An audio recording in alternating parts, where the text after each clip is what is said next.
toda mi formación siempre ha sido encaminada a lo que es en particular toda la gama de procedimientos de cirugía plástica. Sé que a veces nos quieren encasillar en qué haces más tú, ¿no? Si haces cosmética, si haces reconstrucción mamaria, si haces quemados, congénitos. Muchas de estas, pues, ramas de la cirugía plástica, las personas no las conocen, ¿no? He llegado incluso así a manera de chascarrillo a tener comentarios de pacientes que me dicen, no, pero pues lo tuyo es puro estética, no se necesita mucho tu especialidad. O sea, es para gente vanidosa. Y le digo, no, dentro de la gama de cirugía plástica tenemos la reconstrucción mamaria post-cáncer con todas sus variantes, ¿verdad? De que tú ya sabes que hay diferentes escenarios para esas pacientes, ¿no? Fíjate que viéndolo desde la forma de pensar de nuestros pacientes, ¿no? Un diagnóstico de cáncer de mama es una noticia muy fuerte para ellos y no va a dejar de llegar el consejo o la opinión de alguien externo que diga, quítate todo de una vez, ya, ¿para qué la haces de dos? Y pues la paciente dice, bueno, a lo mejor tiene razón, me quito todo, ¿verdad? Una mastectomía radical. Pero si yo a ti te pregunto esto, amigo, te digo, oye, ¿sabes qué diagnosticaron a fulanita con cáncer de mama? Tus preguntas, yo ya sé cuáles van a ser, tú como especialista conocedor. Ok, ¿en qué etapa está?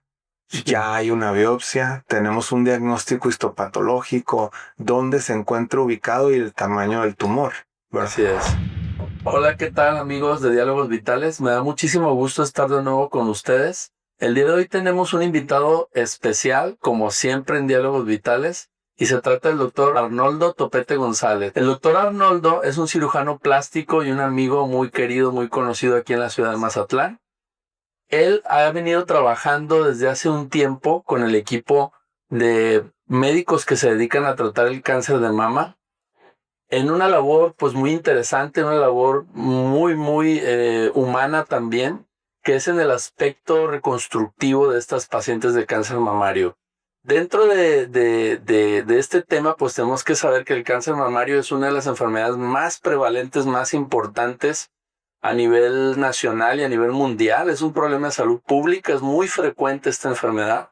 Y dentro del tratamiento, pues afortunadamente existen opciones modernas que le permitan a la mujer llevar este proceso difícil que ya de por sí la enfermedad le presenta a la paciente, y llevarlo de una mejor manera y con una mejor calidad en la atención. Les quiero presentar al doctor Arnoldo. Doctor Arnoldo Topete, muchísimas gracias por estar aquí, por aceptar la invitación. Y me gustaría que nos platicaras un poquito más de ti, sobre de dónde vienes tú, cuál es tu preparación, cuál es tu enfoque como médico especialista. Muchas gracias por la invitación, Iván. Gracias por la introducción. Pues yo soy de Escuinapa, Sinaloa. Estudié en el TEC de Monterrey Medicina. Luego hice cirugía general en Pemex. Toda mi especialidad la hice en el Sistema de Salud de Petróleos Mexicanos. Cirugía general primero, que fueron 3 años prerequisito, y luego ya 4 años de cirugía plástica en la Ciudad de México, en el Hospital Picacho de Pemex. Y tengo algunas formaciones o estancias formativas en microcirugía en Corea del Sur, en el Hospital Asan Medical Center, que más que nada se trató sobre reconstrucción de extremidad inferior. Y también tengo otras estancias formativas en el Hospital de la Princesa en Madrid y en Porto Alegre en el Hospital Sao Lucas, que esa fue en cirugía plástica. Pero toda mi formación siempre ha sido encaminada a lo que es en particular toda la gama de procedimientos de cirugía plástica. Sé que a veces nos quieren encasillar en qué haces más tú, ¿no? Si haces cosmética, si haces reconstrucción mamaria, si haces quemados, congénitos. Muchas de estas, pues, ramas de la cirugía plástica, las personas no las conocen, ¿no? He llegado incluso así a manera de chascarrillo a tener comentarios de pacientes que me dicen, no, pero pues lo tuyo es puro estética, no se necesita mucho tu especialidad. O sea, es para gente vanidosa. Y le digo, no, dentro de la gama de cirugía plástica tenemos la reconstrucción mamaria post-cáncer con todas sus variantes, ¿verdad? De que tú ya sabes que hay diferentes escenarios para esas pacientes, ¿no? Este, pero sí, toda mi formación ha sido ocuparme de toda la cirugía plástica porque a mí me gusta toda, no quisiera encasillarme en algo, pero definitivamente la reconstrucción mamaria es algo importante en nuestro país. Y me di por ahí a la tarea de buscarte unas estadísticas para que la gente sepa el contexto de por qué es importante en Sinaloa saber sobre la opción de acudir con un especialista a tener pues la oportunidad de una reconstrucción mamaria, ¿no? Sí, fíjate que muy interesante, Topete, lo que comentas, porque mucha gente tiene la idea de que el cirujano plástico es básicamente el que va a hacer una modificación del aspecto físico del paciente por cuestiones estéticas, ¿no? Por ejemplo, la cirugía muy popular es como contornos corporales, cirugías como implantes mamarios y de muchas partes del mommy cuerpo. makeover que está Así es. súper en moda, ¿no? Entonces, creo que es importante que también la gente conozca el aspecto o el lado de que tiene esta especialidad tan noble también, Sí. de todos aquellos pacientes que sufren, por ejemplo, una lesión grave de alguna extremidad y hay una reconstrucción. Por ejemplo, pueden incluso intervenir en casos donde se pierde alguna parte de una extremidad y poderla volver a recuperar y volverla a pegar ahí, como pudiera decirse de manera coloquial, volver a pegar una parte. Y eso es una cosa, pues la verdad, maravillosa, ¿no? Que realizan. Y bueno, a mí sí me gustaría que la gente que nos pueda ver en este podcast sepa que más allá de lo cosmético, que también es algo muy padre, muy bonito y que creo que les apasiona el cirujano plástico, pues está lo reconstructivo. Si eso le da vida y le da función a las personas, ¿no? Más allá de la cuestión cosmética. Entonces es un aspecto que yo creo que la gente debe considerar. Y en el cáncer de mama, que es el tema que hoy vamos a tratar de enfocarnos un poquito más, que como les decía es un problema tan frecuente y que a muchas de las mujeres del mundo, y nuestras mujeres aquí en Mazatlán pues no son la excepción, las afecta y terminan por tener que pasar estos procesos donde antiguamente se hacía una cirugía que a veces era algo radical, era lo que conocíamos en ese tiempo, pero las cosas van evolucionando y van habiendo aspectos que nos permiten hacer otro tipo de tratamientos. Dentro de estos aspectos, tú lo sabes perfectamente y hemos tenido la oportunidad de compartir juntos algunos entrenamientos y algunos cursos por ahí.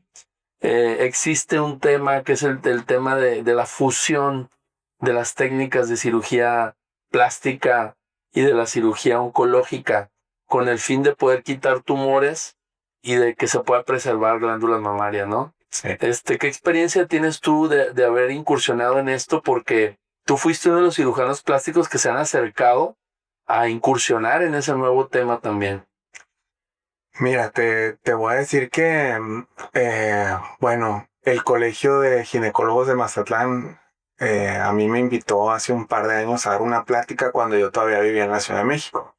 Yo recién egresado de cirugía plástica, me quedé 3 años a trabajar en la Ciudad de México, pero tengo la fortuna de tener muy buena amistad con el doctor Daniel Garza, que está en la Fundación de Cáncer de Mama o FUCAM en la Ciudad de México. Él fue mi R3 cuando yo era R1 y él salió y entró de adscrito a esa institución y por nuestra amistad me hablaba y me decía, oye, Topete, ¿puedes venir a ayudarme en un dorsal, en una reconstrucción pues larga, compleja?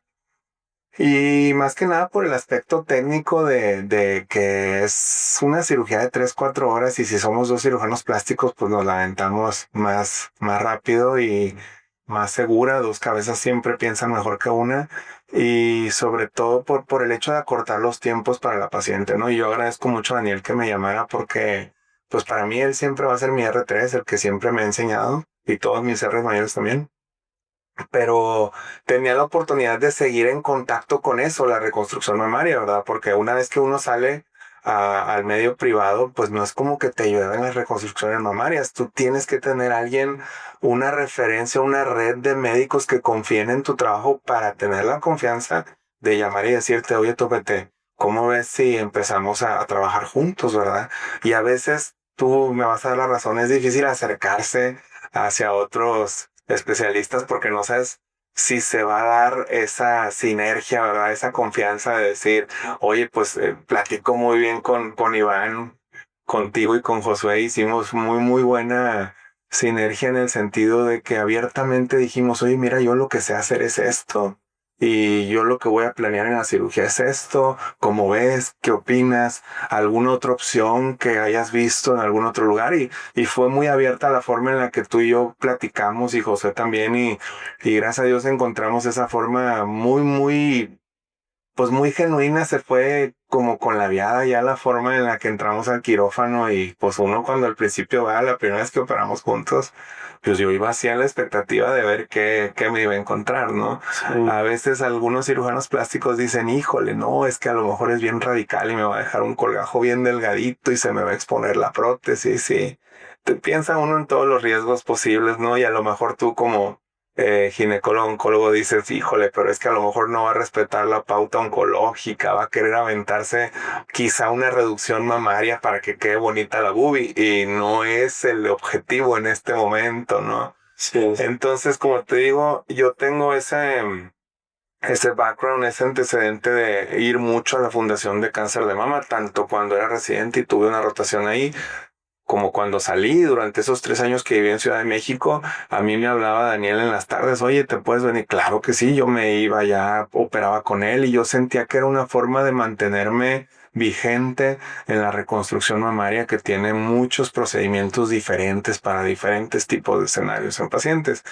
También decirte que en Pemex hacíamos mucha reconstrucción mamaria. Mi jefe, el doctor Cuauhtémoc Márquez, incluso publicó en colaboración con muchos compañeros míos de la residencia un álbum de las pacientes con sus fotografías antes y después de una mastectomía y ya reconstruidas, donde ellas cuentan su experiencia y le hicieron un homenaje muy bonito a las pacientes en colaboración con otra marca de prótesis que se llama Motiva. Y hicieron un evento muy bonito en la Ciudad de México y ellos siguen impulsando muchísimo esa fortaleza de las mujeres que han pasado por un proceso que no es nada fácil, ¿verdad?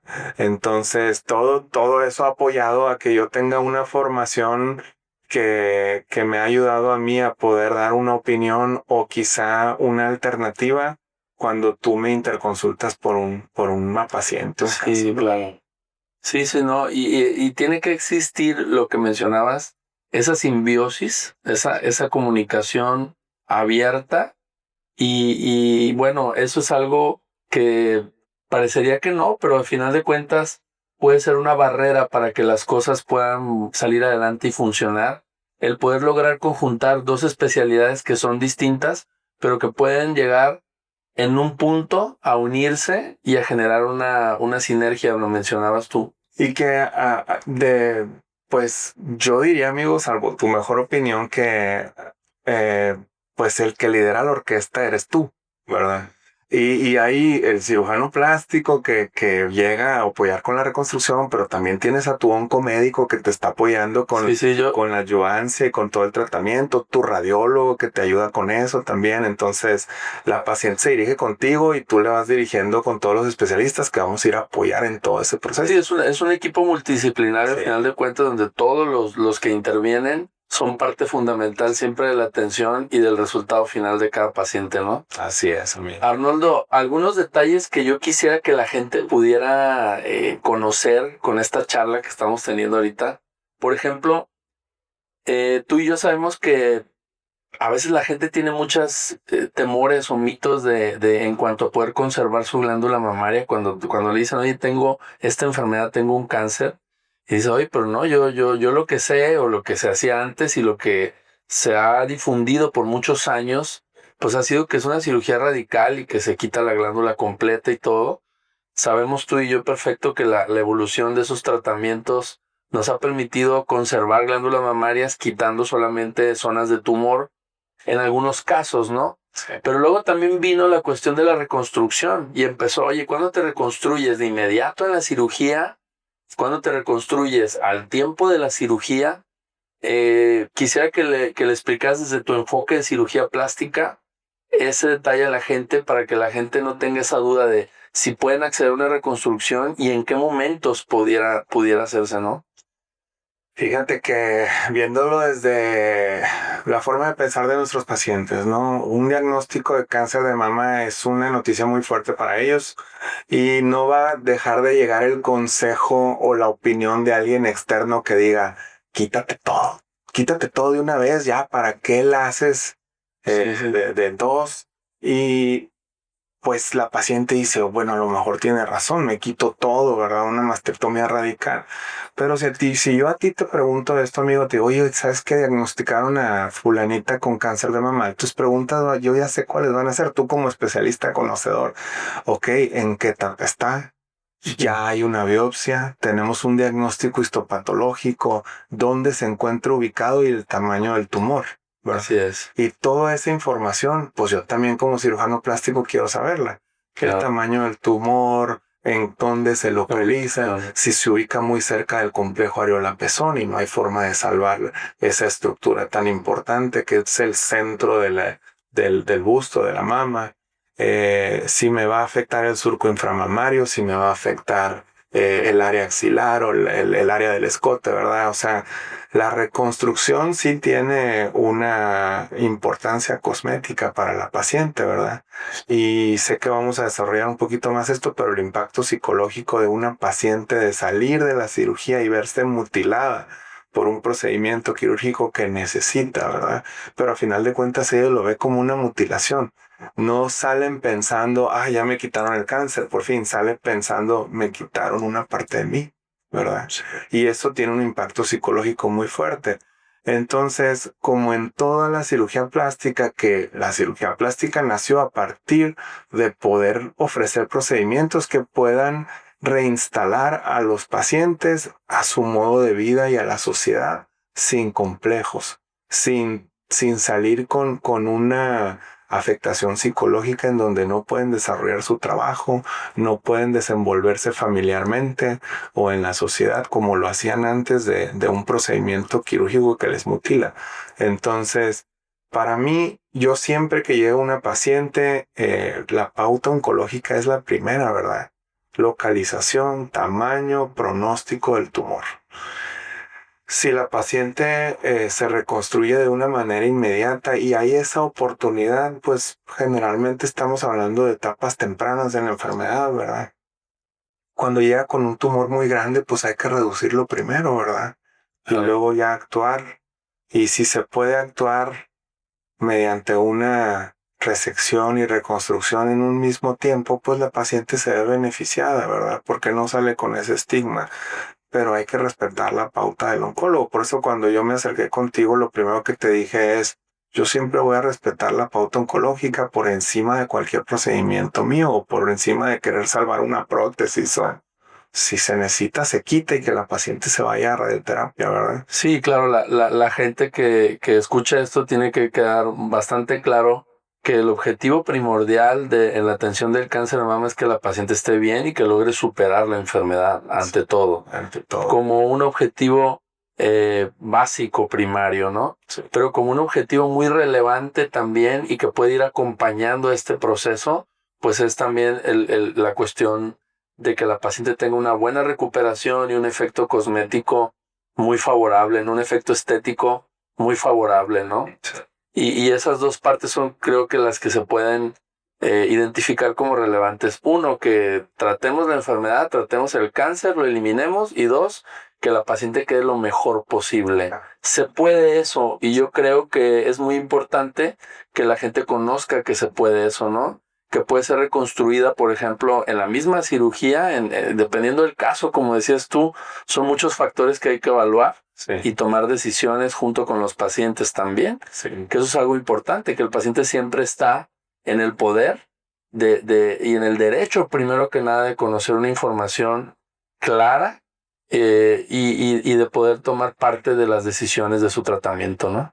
Fíjate que cuando yo di la primera plática de reconstrucción mamaria, pues yo viví en la Ciudad de México y yo di estadísticas nacionales, ¿no? De cuando presenté qué porcentaje de pacientes se reconstruyen en nuestro país, ¿no? Menos del 8%. Pero ahorita que venía contigo, pues me di la tarea de saber, bueno, Sinaloa, ¿cómo está, verdad? Y pues me encontré con cifras de que al día se diagnostican 2 casos de cáncer en Sinaloa. Sí. Y mensualmente 60 casos de cáncer. De acuerdo a cifras del gobierno del estado de Sinaloa, nosotros tenemos una incidencia de 20 diagnósticos o 20 mujeres detectadas por cáncer de mama por cada 100,000 habitantes. Y el estado de Sinaloa tiene 1,500,000 de mujeres, ¿verdad?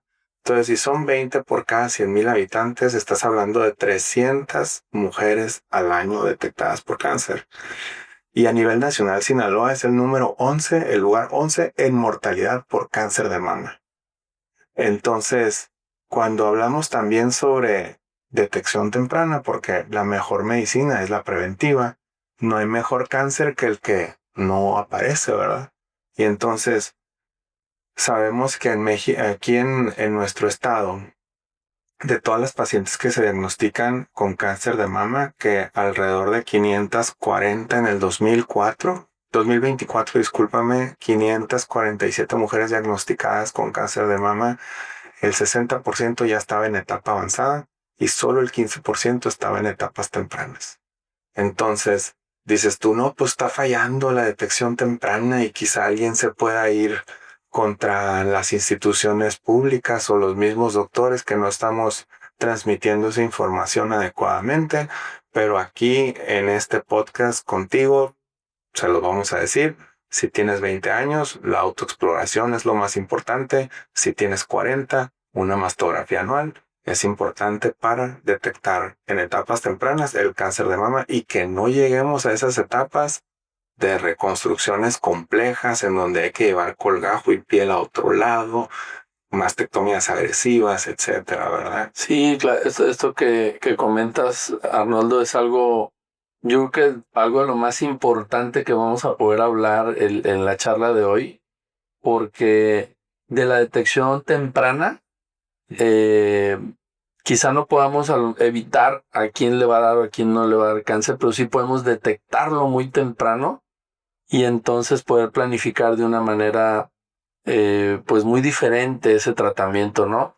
Donde lleves tú una participación de los equipos, pero con un pronóstico mucho más favorable para la función y para la vida y supervivencia de esa paciente, ¿no? Entonces es importantísimo lo que mencionas. Sí. Y es la parte donde debemos, creo que apretar y generar mayores esfuerzos en la detección oportuna para que los casos que se lleguen a detectar lleguen y puedan ser planeados de la mejor manera, ¿no?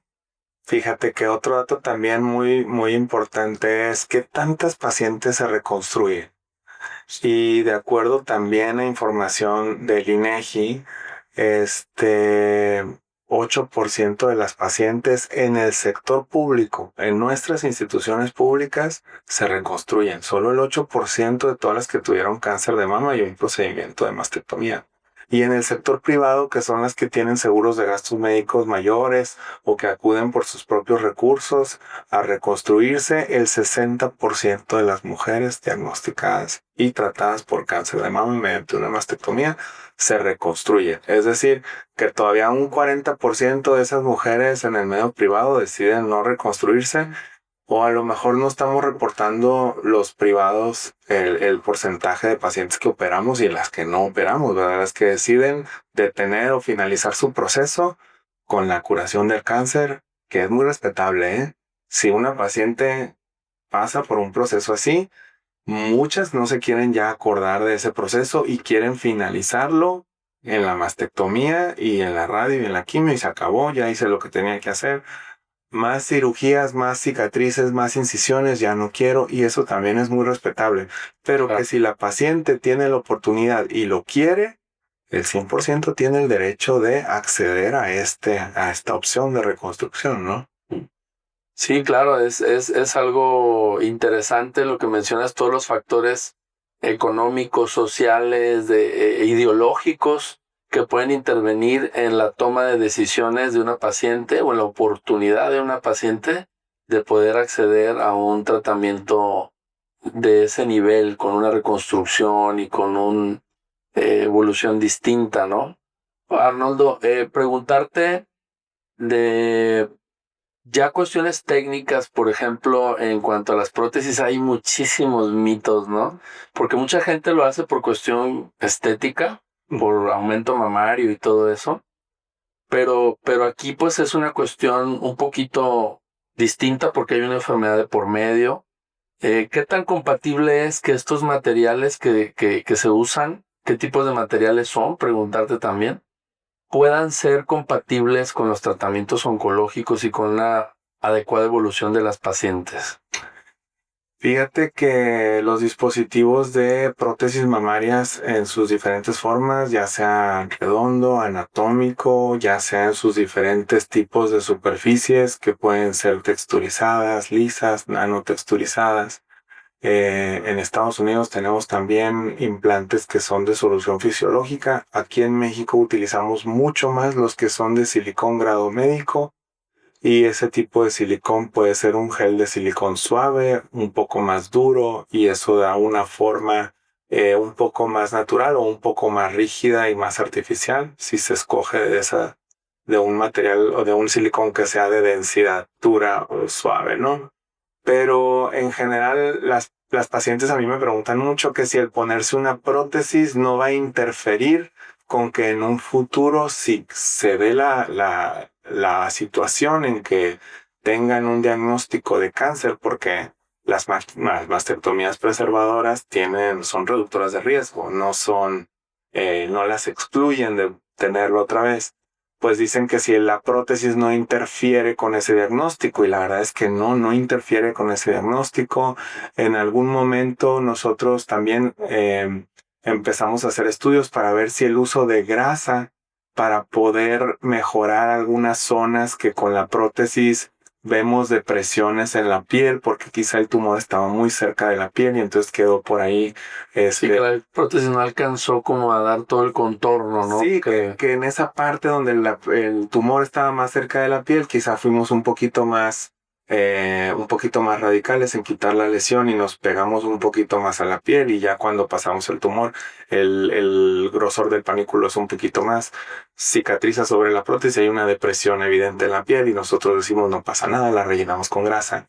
Y entonces empezamos a ver apoyándonos en radiología, si los estudios de imagen no se iban a afectar con la grasa y que pudiera simular una lesión en caso de que esa grasa se calcifique o se pierda, ¿no? Entonces, ya hay muchísimos estudios de radiología, casi todos realizados en el INCAN, en donde la grasa no es un imitador de las características radiológicas de un cáncer de mama, ¿verdad? Para que la gente nos entienda un poquito, Arnoldo, explícanos un poquito cómo es el proceso de lo de la grasa, porque ese es otro tema también interesante que se utiliza mucho en las cirugías de reconstrucción también. Eh, ¿cómo es eso de que la grasa de una parte del cuerpo la ponen en otra parte? ¿Cómo es el proceso ese? Ese proceso se llama lipotransferencia y es la transferencia de grasa autóloga, es decir, de tu mismo cuerpo podemos tomar con una cánula y una jeringa una porción de grasa por una incisión de 1 milímetro que podemos ubicarla escondida en el ombligo para tomar un poquito de grasa periumbilical, o en el muslo, que algunos estudios dicen que es la grasa de mejor calidad, la que se pierde menos. Pero en general encontrar un sitio en el cuerpo donde podamos tomar un poco de grasa y que no se vea la diferencia en cuestión al lado contralateral, y utilizarla para poder pues camuflajear defectos de la piel y defectos del grosor del panículo del colgajo que dejamos. Estos los podemos usar en el escote, porque a veces cuando ponemos una prótesis hay unos pliegues de la prótesis que se pueden notar a través de la piel, y a eso le llamamos rippling, y ahí podemos colocar grasa para poder hacer un poquito más grueso a través de una cánula, una incisión pequeñita, y dejamos ir la grasa de la manera más aséptica y limpia posible, sin exponerla al medio ambiente, para que esa grasa se integre. Nosotros estimamos que de la grasa transferida, un 20% se va a absorber por el cuerpo y un 80% va a permanecer ahí. Por eso a veces sobreinyectamos la zona para estimar que se pierda un 20-30%. Estimando esa pérdida. Estimando ya adelantándonos a esa pérdida, ¿no? Y la grasa tiene la capacidad de estar en un sitio, la remueves de ahí y se adapta y se fija en otro sitio. Sí. Tiene esa capacidad biológica. Mientras la estés poniendo en un sitio vascularizado, ¿no? Un sitio que sea rico en irrigación sanguínea, ¿no? Para que pueda integrarse adecuadamente al sitio anatómico donde lo estamos colocando, ¿verdad?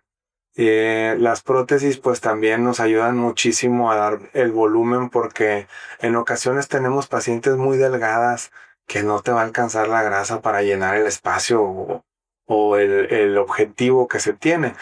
Nosotros tenemos medidores mamarios de diferentes gramos y cuando vamos a reconstruir, digamos que la mama enferma es la derecha, pues la que va a quedar es la izquierda. Sería un error tomar medidas de la que se va a ir. Hay que tomar medidas de la izquierda para estimar cuántos gramos tiene y igualar el otro lado a la izquierda. Porque todas las mujeres tienen una simetría natural, en su... Sí, suele ser más grande un lado que el otro de manera natural. Sí, ya Y sé. ahí ustedes calculan eso entonces. Sí. En comparación a la glándula que va a permanecer, Sí. tratan de igualarla con la reconstrucción. Hacer una reconstrucción en espejo con lo que va a quedar. Lo más simétrico posible. Que aparte la mama afectada ya se está viendo afectada por el tumor que ya causa un mayor volumen. Y si tú te pones a estimar el volumen de la mama afectada, pues va a terminar un seno más grande que el otro, ¿no? Otra de las dudas que a veces la paciente puede tener, además lo que comentabas de si va a interferir con la evolución de la enfermedad, de si puede provocar que la enfermedad regrese o con los tratamientos, ¿no? Porque el paciente teme de que va a pasar a otros tratamientos como radioterapia, quimioterapias, terapias inmunológicas, etcétera. Sí. Oye, ¿y esa prótesis interfiere con mi tratamiento o interfiere con la forma en que me van a vigilar después? ¿Cómo me van a tener que vigilar si hay una prótesis ahí, no? En general no interfiere mientras la prótesis no presente complicaciones como infección o colonización, ¿sí? Si la prótesis tiene una buena cobertura, nosotros siempre tratamos de ponerla debajo del músculo o en caso de que se ponga prepectoral por encima del músculo, pues que hayamos dejado un grosor adecuado del colgajo de piel para protegerla y que la radioterapia no la exponga, ¿verdad? Que no haga lesiones que puedan exponer la prótesis, porque el dispositivo que se asoma por una herida se contamina. Se contamina y ¿cómo te das cuenta de eso? Pues porque es una herida que no cierra y está saliendo constantemente líquido y por ahí se asoma la prótesis y dices, pues ¿qué está pasando? Ahí nos ponemos a querer rescatarla, dándole puntos, haciendo curaciones, pero la realidad es que cuando un dispositivo Con una prótesis que se expone, o sea, que se abre la herida y se ve una parte de la prótesis, ya esa prótesis prácticamente es perdida, ¿no? está Contaminada. perdida. Es muy difícil que se vaya a salvar una prótesis así y lo mejor es retirarla, lavar la cavidad, poner un drenaje y esperar a que cierre bien esa herida para que pueda continuar con su radioterapia y no retrasarle el manejo Oncológico. que es más importante, ¿verdad? Sí, que claro. los meses. Sí, En sí. ese momento sí que causa un poco de tristeza a la paciente de que pues tanto esfuerzo, lo intenté, pero se puede dar esa situación en donde se contamina la prótesis. ¿Y por qué se puede contaminar una prótesis? Pues nosotros dejamos drenajes en todas las cirugías, ¿verdad? Para que nos avise en caso de un sangrado. Y en alguna ocasión a mí me pasó que una paciente se metía a bañar con el drenaje y con la regadera con mucha confianza y el agua de la regadera entraba a través de la herida y a través del drenaje. Entonces, cuando yo la veo en la cita de seguimiento, pues el reservorio del drenaje estaba lleno de agua con jabón. Sí, sí, sí. Entonces yo dije, ¿qué pasó aquí? Ya preguntándole, le dije, oye, ¿te bañas directamente en el chorro de la regadera? Yo te dije que había que hacer como un baño con esponja, evitando que se contaminara o que tuviera contacto directo con el agua. No, doctor, yo me bañaba normal, como me entraba el agua a través de, o sea, de aquí, yo me trataba, incluso me tallaba muy bien ahí por donde salía la manguerita. Entonces, pues, Tiene que haber mucho énfasis en los cuidados, ¿no? En los cuidados sí, que los hay cuidados después de una... postoperatorios. Sí, de hecho es una parte que ahorita que estamos aquí platicando de frente, cuando operamos una paciente con cáncer de mama, y yo considero que hay como dos fases en el momento quirúrgico. Una fase es donde nosotros vamos por el tumor y hacemos la extirpación de ese tumor, el análisis de los ganglios que están regionales cercanos al tumor, y la otra parte donde viene la reconstrucción. Pero en la parte de la reconstrucción yo pongo mucho la parte de la recuperación, Sí. porque como es una paciente que lleva una prótesis, creo que la vigilancia del cirujano plástico en esa parte cobra una mayor relevancia, Sí. porque son quienes realmente tienen el entrenamiento y el conocimiento de vigilar una herida que fue reconstruida con una prótesis. Sí. Entonces van a saber sobre los cuidados, cómo lavarla, cómo cuidar esa herida. Ahí nosotros los oncólogos como que de repente decimos, caray, pues aquí vamos a dejar que esta parte se haga de la mejor manera, ¿no? Para que esa recuperación sea la correcta, porque creo que es fundamental. Lo que dices es fundamental. Puedes tener un muy buen evento quirúrgico con una muy buena reconstrucción, muy bonita técnica, todos los cuidados en los tejidos, pero si no hay un cuidado posoperatorio en estos casos es súper importante porque puede haber complicaciones también. Sí, y también en quirófano, pues nosotros somos responsables de no exponer tanto tiempo la prótesis al medio ambiente, que en el canister se mantenga siempre la prótesis, te la acerquen al momento justo en donde ya la vas a colocar. Y tú te has dado cuenta que cuando yo voy a colocar una prótesis es cambiar guantes, quitar el talco de los guantes nuevos, cambiar la compresa y los campos y limpiar muy bien la zona de piel que va a estar en contacto. Sí se puede usar un dispositivo que en el que en el Punner que es básicamente un cono que protege la prótesis y tú la pones a través de la herida para que no tenga contacto con la piel, porque la piel tiene su propia flora, ¿verdad? Su propia microbiota natural, nativa. Y pues con frecuencia cuando se te infecta una prótesis, mandas un cultivo, staph epidermidis, pues es la piel, ¿verdad? O sea, Primer contacto y no aseaste bien la zona o bueno, pues a final de cuentas uno toma todas las precauciones.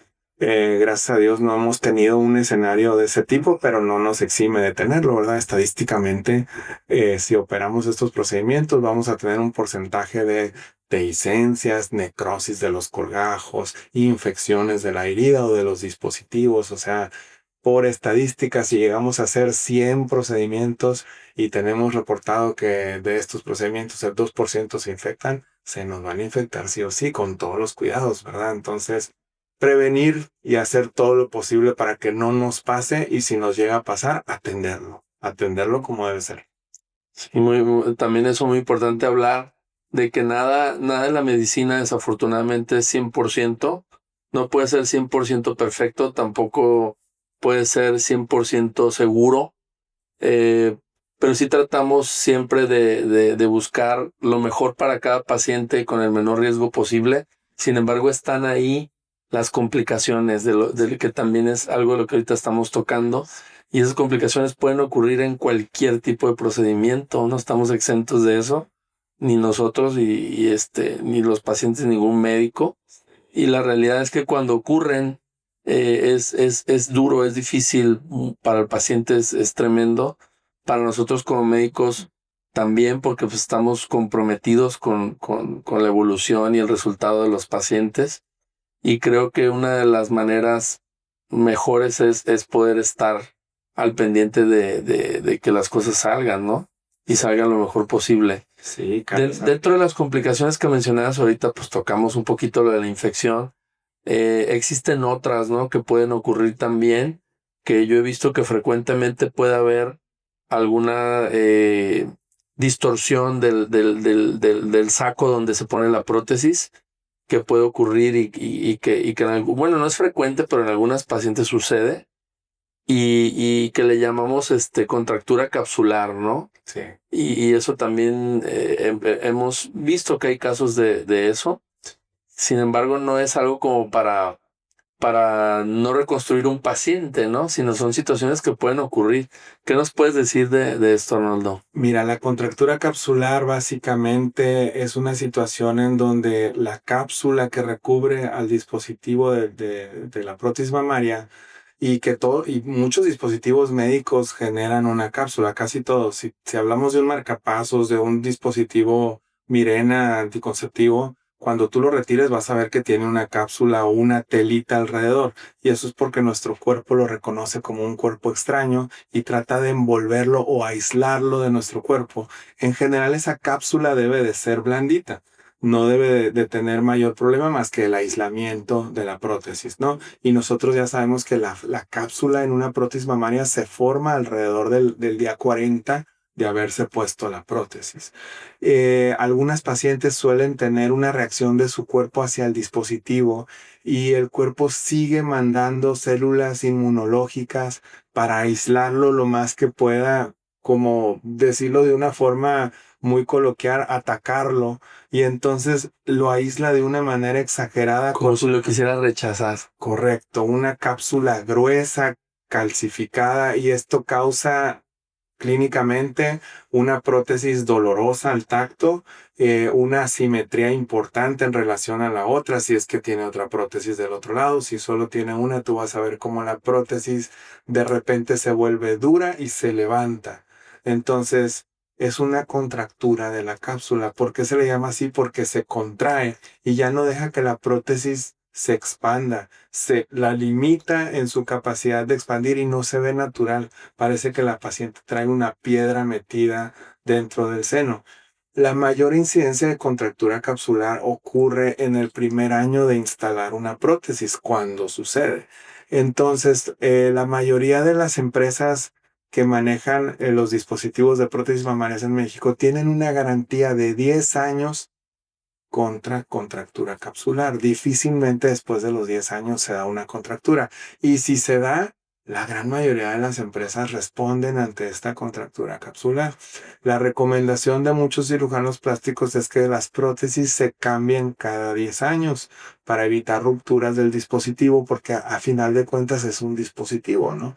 Y no que yo apoye esta situación, porque si bien es una recomendación, hay pacientes con 20 años con su prótesis, con 30 años con su prótesis y dicen, estoy perfecta, mira, se toca blandita, no tengo ninguna asimetría ni deformidad de la prótesis. O sea, no es una regla.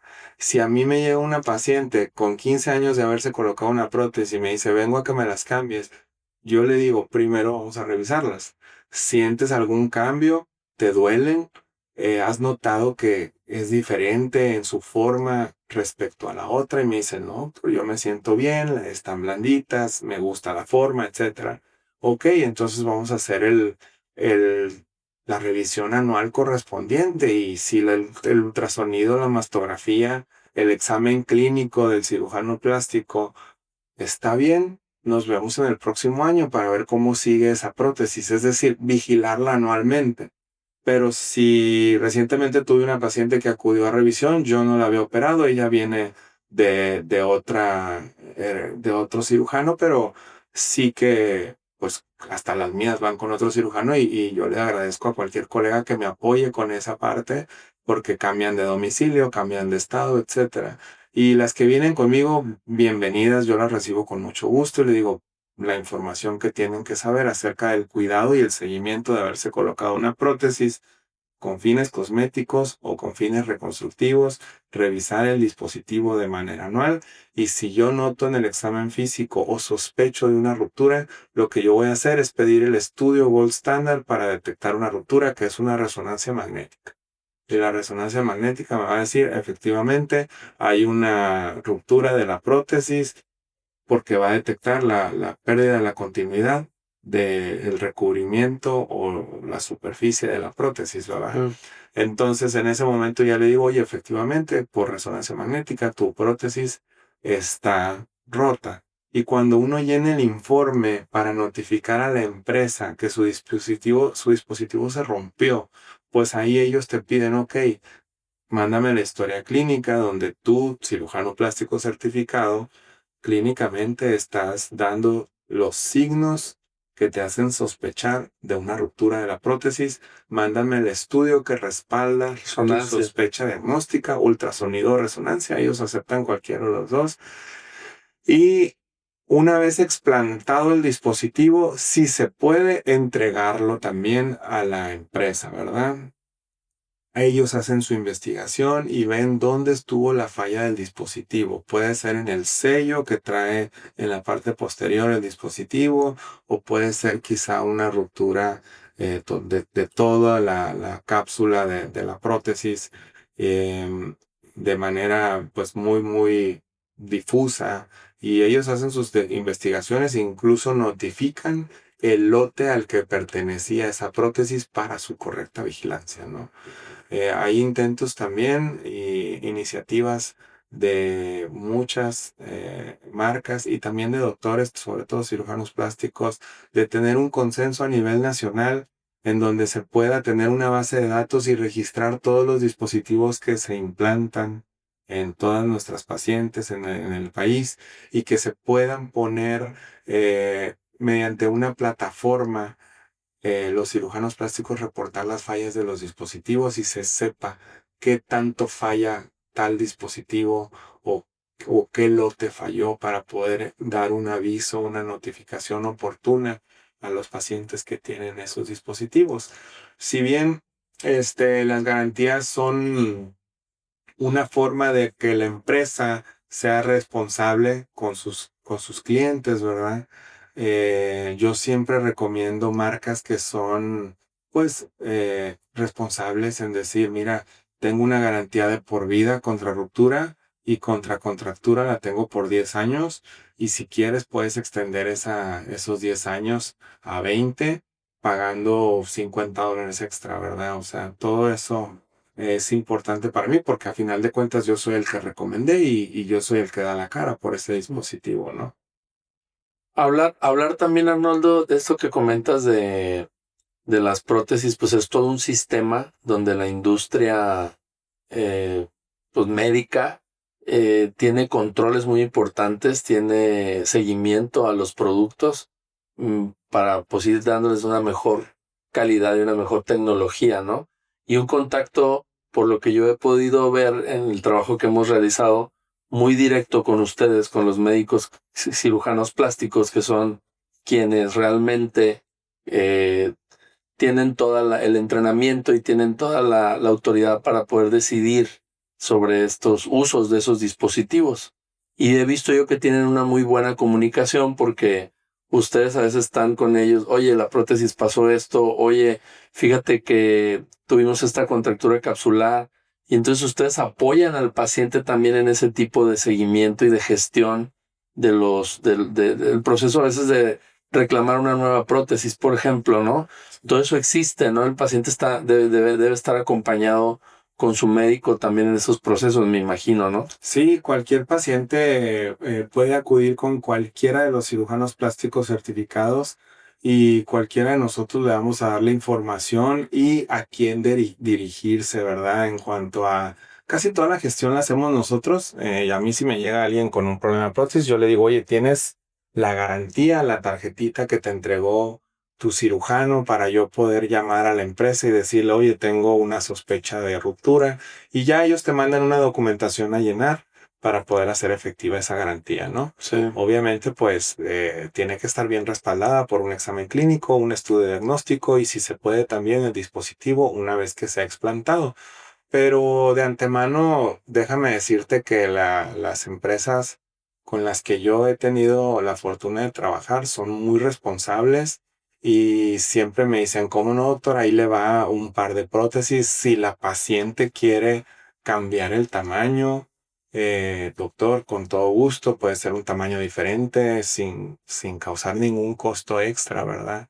Y muchas veces hasta mandan dos pares por si llega a pasar algún evento en quirófano, ¿no? Que se le cayó a la enfermera la prótesis al piso, o que de repente no sabía mucho del manejo, la persona que yo siempre trato de estar vigilando todo el caminito de la prótesis de quién la agarra y estar, porque a mí me tienen que pasar el blister sellado y yo abrirlo y ponerlo directo ahí, ¿verdad?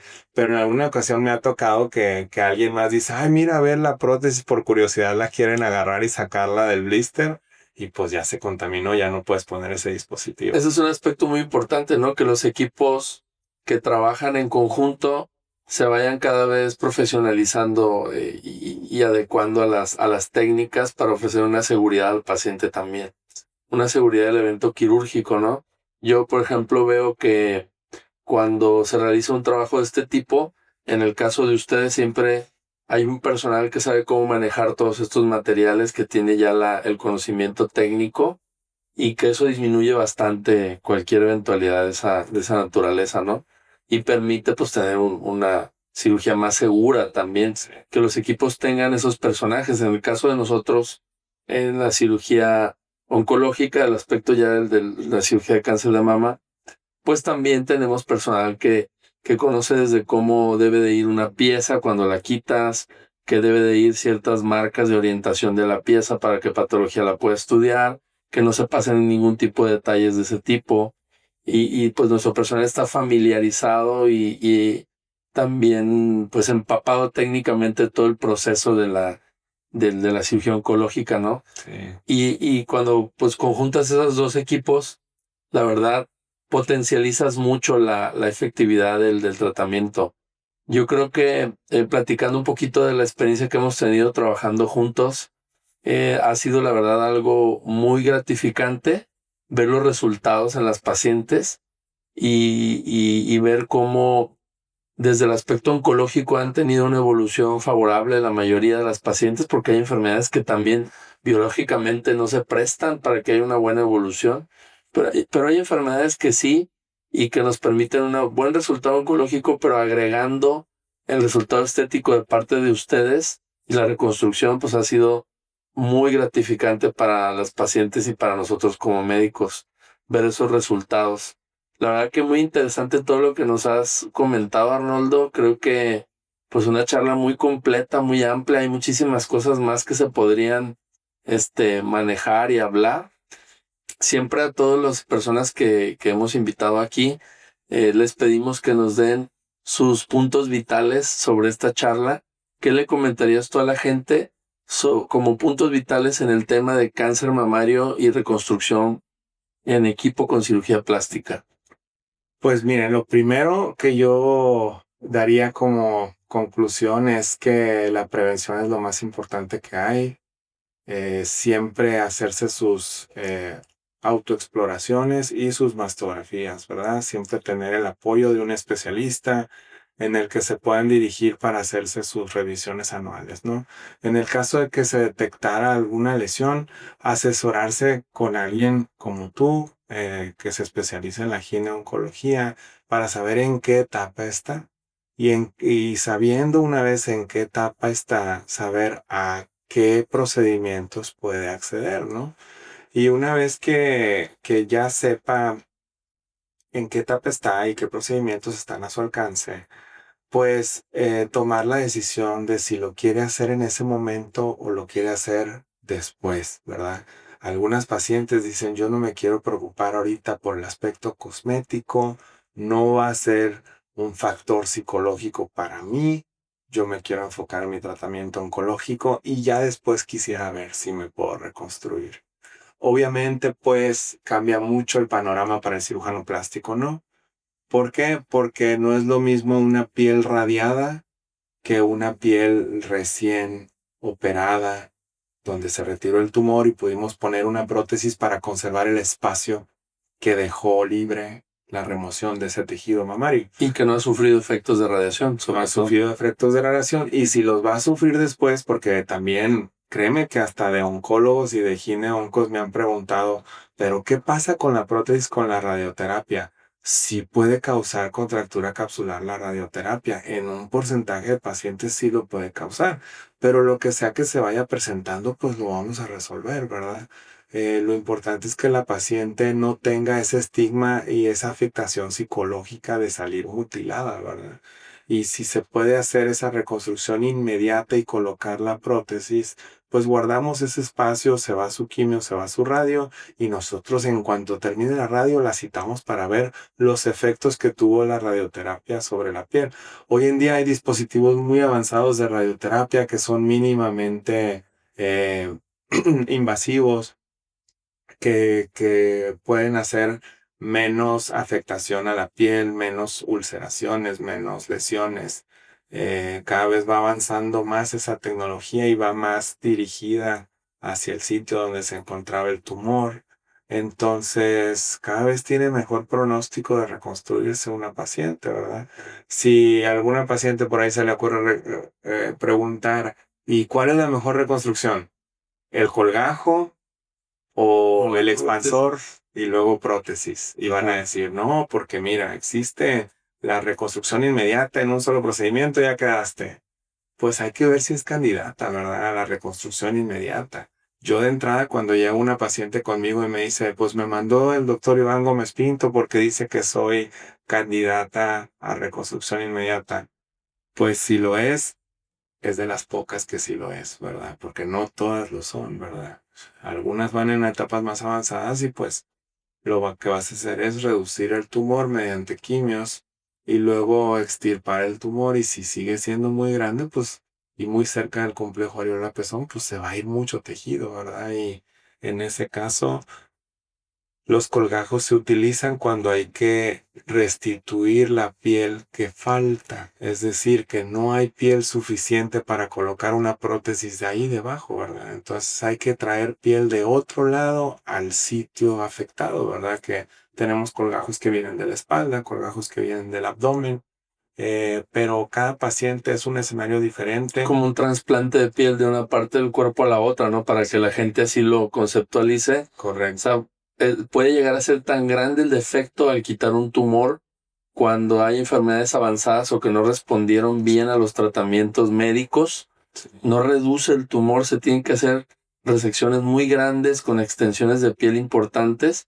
y entonces para esos defectos poderlos cubrir se necesita piel de otras partes del cuerpo, y es donde ustedes también Sí. hacen ese tipo de procesos, ¿no? Sí, y que estos colgajos pueden venir nutridos por un músculo que le llamamos colgajos pediculados, o pueden venir libres, es decir, quitarlo por completo con la arteria y la vena y conectarlo a la arteria y vena nativa del sitio donde lo vamos a poner, que se llaman colgajos microquirúrgicos o colgajos libres. Y el gran reto del cirujano plástico siempre va a ser disponer del tejido suficiente para reconstruir el sitio. Y en base a las herramientas que tenga ese cirujano plástico, si está entrenado en colgajos regionales, pediculados o libres, pues es la mejor herramienta, la herramienta en la que esté mejor entrenado el cirujano plástico que te va a atender, ¿verdad? Todas son buenas. Y en las manos del cirujano que maneja esa técnica, pues mejores, ¿no? O sea, te va a recomendar la que él maneje mejor. Claro, sí, sí, sí. Las opciones pueden ser variables dependiendo de la situación clínica y el expertise de cada especialista, ¿no? Donde se sienta el que va a ser más cómodo y un resultado más seguro para su paciente. Es respetable que tenga que haber esa toma de decisiones por el paciente y por su médico, ¿no? Sí. Arnoldo, la verdad que una plática muy interesante. Te agradezco mucho que nos estés dando toda esta información. Creo que vamos a tener que hacer otro tipo de podcast o otros capítulos de esta misma parte de la cirugía plástica, porque hay muchísimos temas por abordar.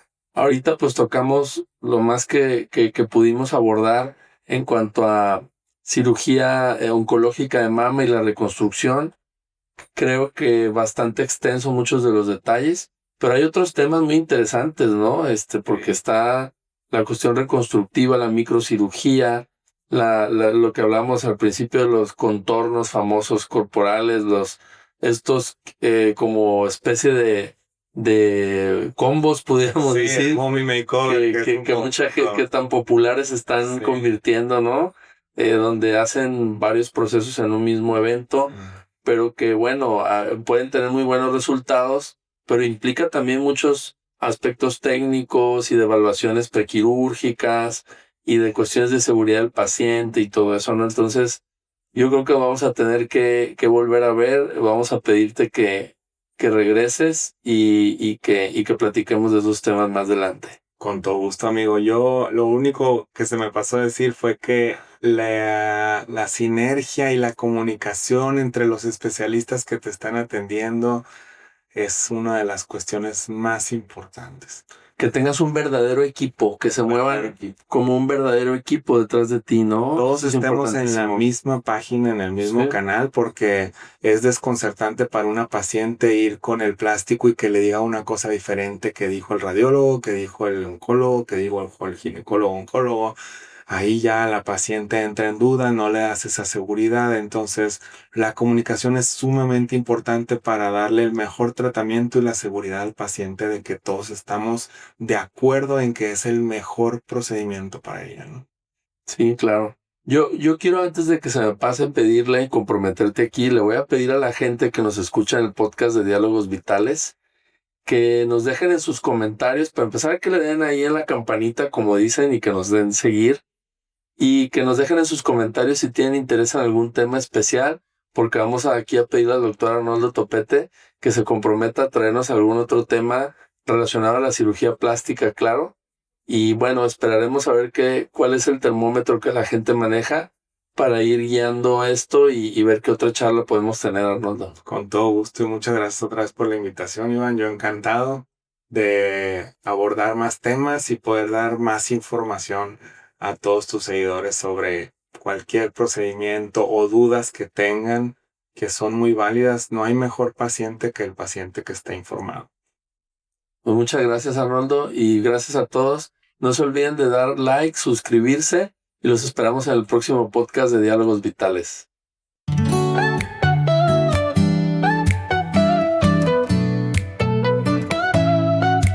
Las voces cuentan lo esencial en este espacio tan vital. Historias fluyen sin parar, de vida y salud vamos a hablar. Diálogos Vitales, aquí está, entre preguntas la verdad. Profesionales nos guiarán, con su saber nos iluminarán. Hablamos fuerte con el corazón, de retos grandes, de solución.